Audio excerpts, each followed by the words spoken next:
And we're back. This is going to be kind of a speed run through Pearl Islands just because I also need to finish All Stars today. The reunion for Pearl Islands is currently playing right now. It is about 10:30.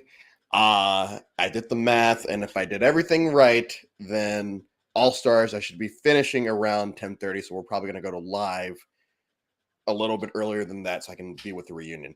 Anyway, Pearl Islands. My goodness. So I just saw it Amazon yesterday. Really enjoyed it. One of my top 10 favorite seasons. Will it stay that way after all of this? We'll find out. Pearl Islands, I'm fairly certain, will remain in my top 10. Um, Top to bottom, this cast is amazing.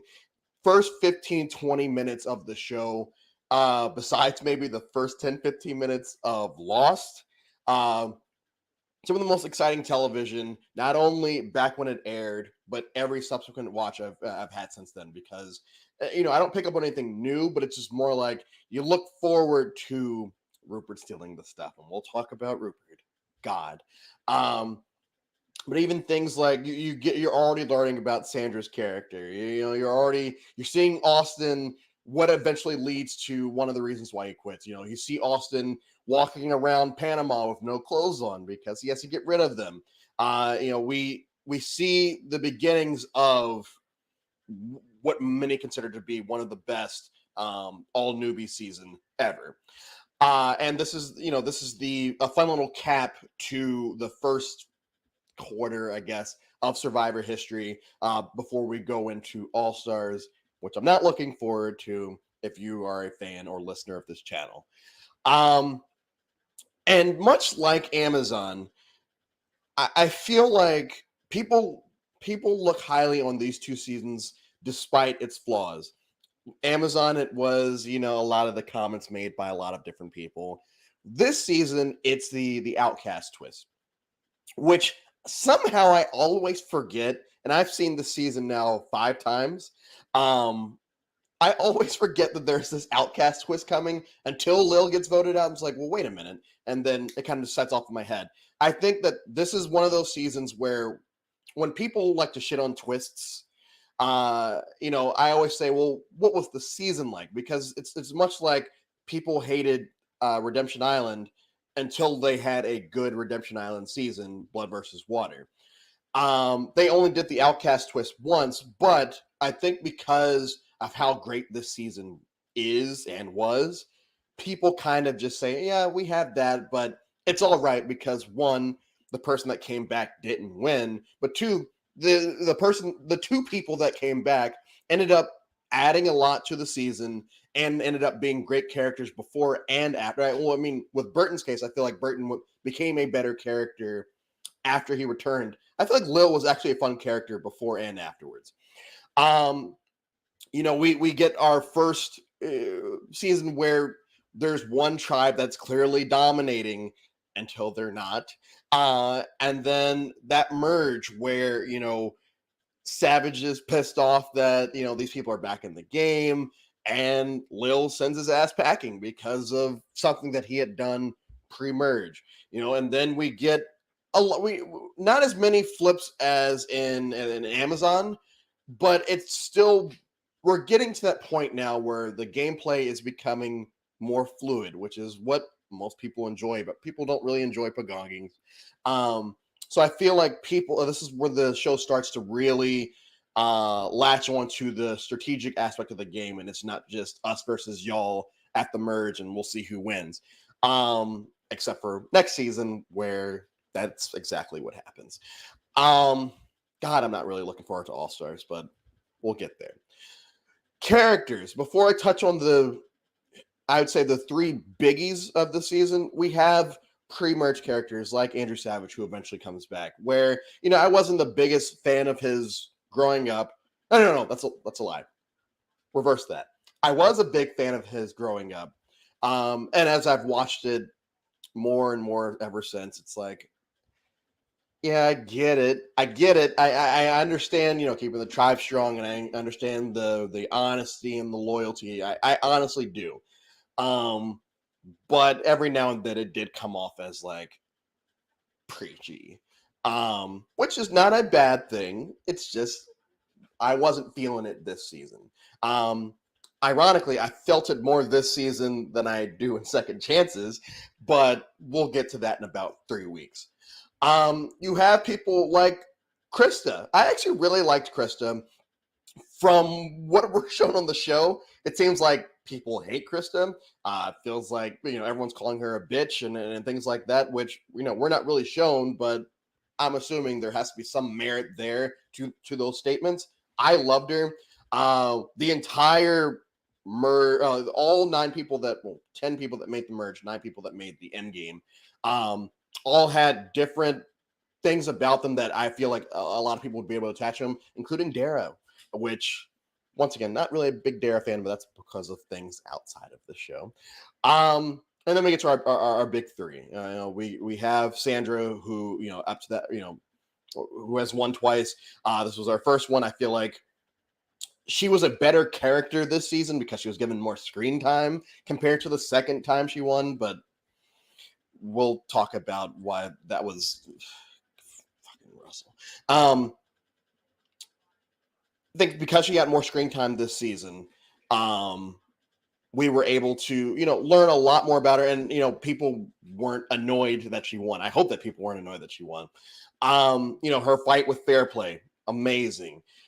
Just most of her confessionals, you really latch on to this person. And our final tribal performance, I really resonate. I resonate with both of them, actually, because I did feel like people were picking on Lil a little bit and or a lot. And Sandra is just sitting there like, yeah, y'all were going after each other, so that's y'all's fault, not mine, which I loved. We get Fair Play, who, I'm not going to talk too much about the dead grandma thing because everyone has talked about it for years. I thought it was a great play the second through last times that I've watched it. I thought the first time I watched it, it was, I was a stupid kid. I was like, oh, that's horrible. Why would you ever do that? But every time since then, it's like, yeah, I feel like I would probably do something like that. Maybe not my grandmother, but like someone's already died. And Rupert. Now, the issue that I'm going to run into, and when I did 40 and 40 is such a problem that I ran into then. If you watch Survivor twice a year for 20 some odd years, Rupert Fatigue doesn't really hit until Heroes versus Villains. When I did 40 and 40 2 years ago, Rupert Fatigue started to hit probably around halfway through All Stars. Now that I'm doing 42 and 42, and I know that All Stars is next, and I know that Rupert Fatigue is a thing, this season was kind of, this time watching this season was frustrating because I was already done with Rupert after episode 2. Episode 2 or 3, it's like, all right, I get it. You killed my spear. Very underrated line by him, which doesn't get talked about much compared to all the other ones. But, you see these things where it's like, you want to talk holier than thou with the other person I mentioned earlier. Rupert gets 2 votes at one tribal council, and instead of like licking his wounds and saying, okay, yeah, he wants to kill John, which he actually says. It's, some people know how to take getting votes, on the fly. Okay, I got votes. Rupert felt like it was the end of the world. He was so into this whole pirate thing and this loyalty thing to the point where it came off as just annoying. And as we're going to see with All Stars, God, it just continues. And then by the time it gets to Heroes versus Villains, and he's like so into this whole concept of heroes versus villains, I'm already checked out on Rupert. I'm already done with him.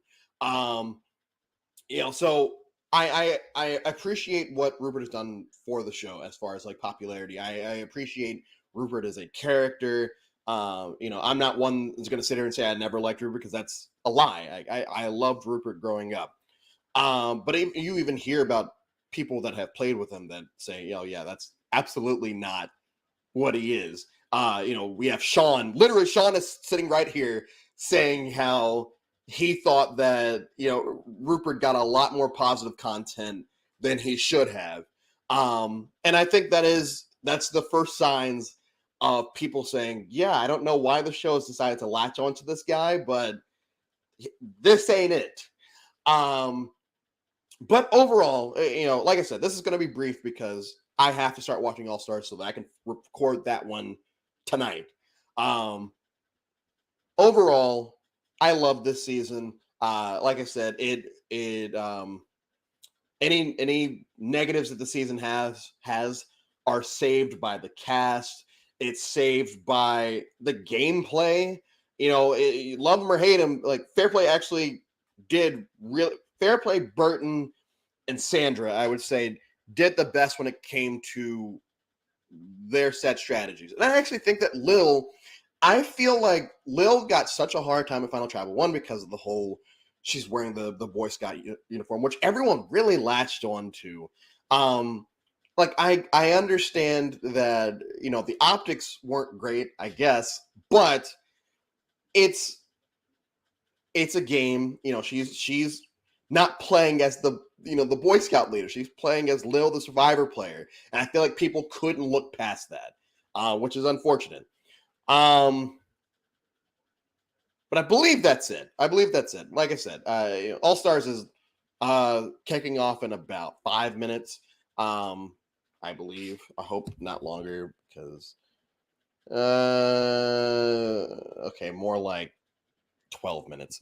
So I'm looking forward to not talking about that, but so we'll be back in about 12 to 13 hours to discuss that. So thank you all once again for tuning in. I know the Pearl Islands, I could talk for hours about, but I have to get through this. If I want to actually do 42 and 42, I have to get through today. Today's actually like a big point in this whole thing. So we'll talk soon, and I'll see you after All Stars.